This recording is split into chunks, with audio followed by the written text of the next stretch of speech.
40 nasi goreng guys nih. Orderan fiktif kali ini, gua nggak tahu dah. Kita teleponin. Menjadi ojek online bukan pekerjaan yang mudah karena banyak sekali rintangannya.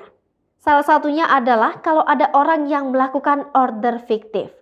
Seperti yang menimpa seorang driver ojek online ini. Abang ojol tersebut mendadak viral setelah dirinya mendapat orderan fiktif 40 bungkus nasi goreng. Dalam video yang diunggah akun Instagram @memomedsos Kamis 9 Juni 2022, tampak seorang driver ojek online tengah duduk lesu di pinggiran taman. Dia tampak sibuk menelpon orang yang memesan 40 bungkus nasi goreng.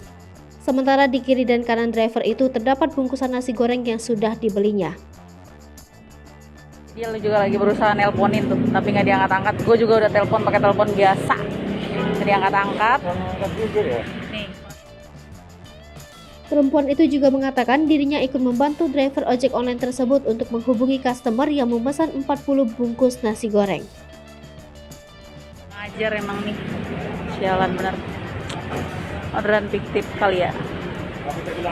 Cuman kekenyangan aja. Kontan saja, kemalangan driver ojek online tersebut memantik rasa amarah serta simpati warganet.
Hai pemirsa Sri Popo TV, jangan lupa komen, like, dan subscribe, serta tonton terus berita-berita terupdate lainnya.